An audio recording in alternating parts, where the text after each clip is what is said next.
And Geetesh, Okay. this is such a great detailed information. I have a couple requests if we could slow it down just a little bit as they take some notes while you're explaining how No, you do this. absolutely. Okay, No problem at all. I'm okay, actually going to do the same thing in 2010 again, and it perfect. sort of works the same way. So you can see the Flash movie playing there, and that's how it was done. So the thing is, what happens over here is this Flash movie is actually linked to the slide over there. It's not contained as part of the PowerPoint file. So if I wanted to make it as part of the PowerPoint file, I would go to the embed movie option here and change that to true. So now typically what would happen is this presentation contains the Flash Swift file within it.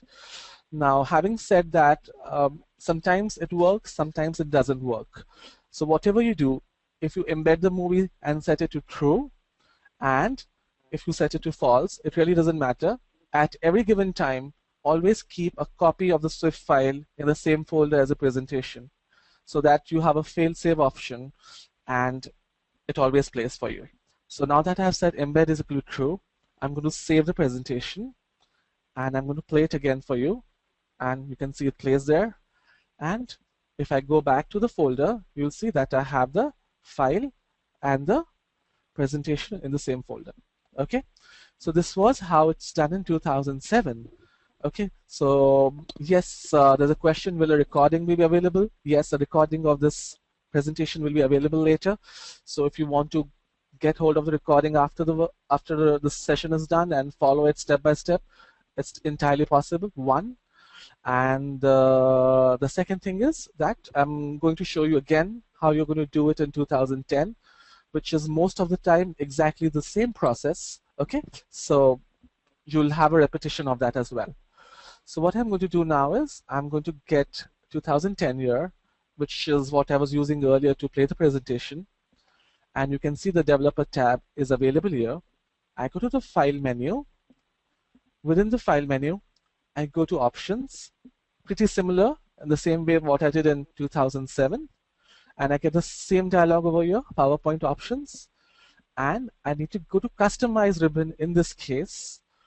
And if I don't want the developer tab to be visible, I would deselect it and say OK. So now you don't see the developer tab. This is how you have it at default. When you install PowerPoint 2010, you don't see the developer tab. If you want to get the developer tab, which you have to if you want to add Flash content, you would do is go to the file menu, go again to options. Typically what you would do is reverse what I did earlier.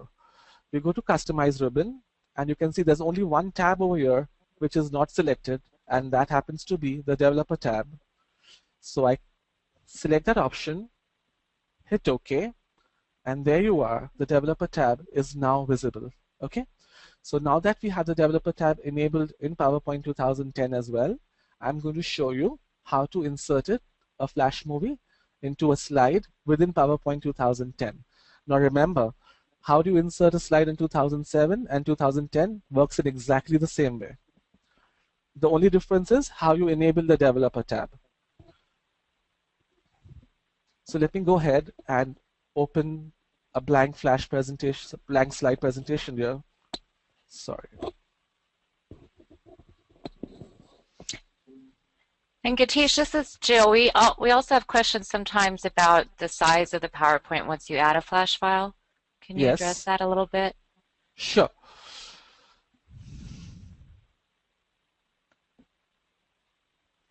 So what happens this when you actually embedding the Flash content into your presentation, what's going to happen is the size is going to go higher. So if you can see, I have this container file here, which as you can see is 54.3 kilobytes here. Show you again there. This is a file and the file size is 54.3, or let's say it's just around 54 kilobytes. So I'm going to take this presentation, drag it into PowerPoint. And again, as you can see, there is no Flash content. It's just an empty slide here. Okay, so we're going to follow the same process. And I'm going to go and hit the More Controls option.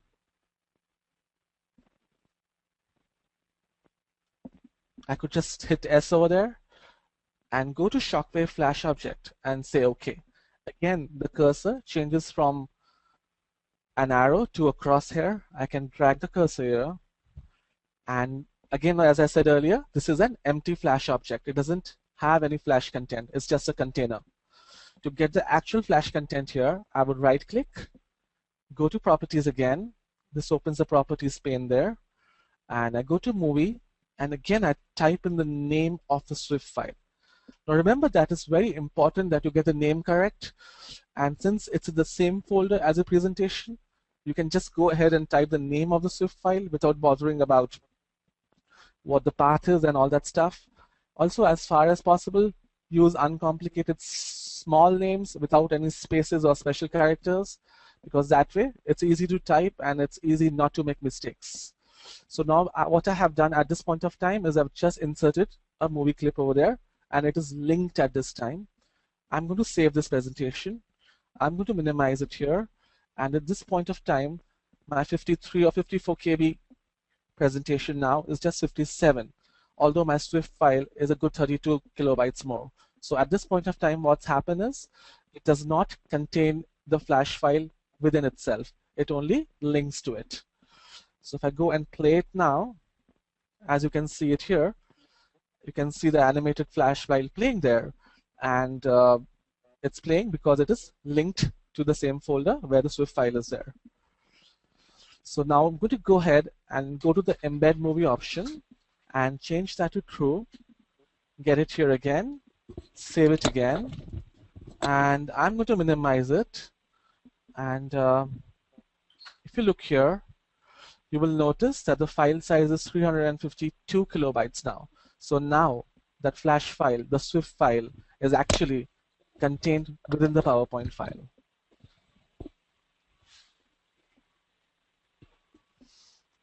Okay, Jill, I see there are some questions there. Do you want to go ahead and ask me something? Yeah, I'm looking here now. It says, we're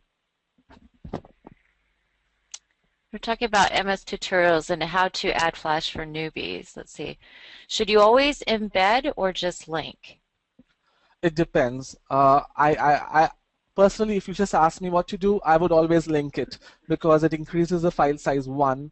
And the second thing is, the second option that happens here is that sometimes it doesn't work. Even if it says embed, it doesn't work. So I did a whole research on that, and Jill and I have talked about that before. And what happens is, even if it says it's actually gone and embedded it over there, sometimes it may not play. So I would rather not increase the file size, and I would link it. But that's, again, as I said, just a personal preference. It's up to you. But I would suggest you go and link it rather than embed. Okay? Okay.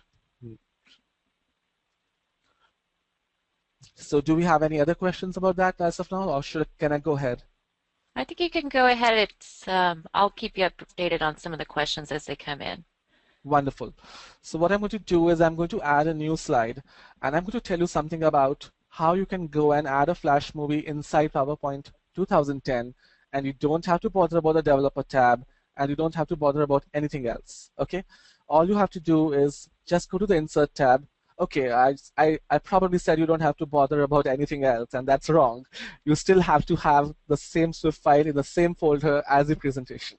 Okay? So that's true for anything I do. So you have to have the Swift file in the same folder as the presentation, and then you go to the Insert tab, click on the video option here, select a clip there, and that's it.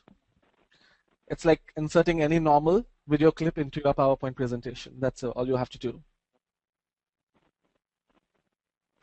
It takes a little while, so just hold on there. It's still inserting the media there. Okay, it's done it over there. So now if I go and play this, you can see I put another Flash clip there. It works over there. It's pretty simple, but the huge problem is that this file will only work in PowerPoint 2010, and it will only work in the PowerPoint 2010 viewer. It will not work even in PowerPoint 2007 and any version before that. Okay, so definitely there's an issue that you have to be careful about. But there's something else. When you have this inserted as a video clip in PowerPoint 2010, you'll find that you get this wonderful options where you can actually go and apply all these effects to your video clip. The sad part is, although PowerPoint 2010 lets you think that these effects are applied, when you actually play them, those effects don't show.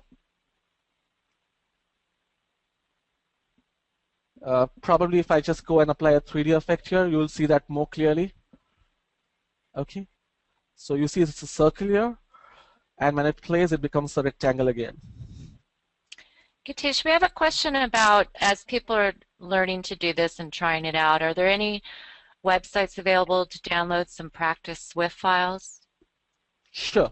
Okay, I don't have a ton of files, not a ton of Swift files on my website, okay, but I do have a few samples, and this is in flashppt.com. I actually have some resources towards the end of this webinar where I'm going to give you a few links, and those will help you out.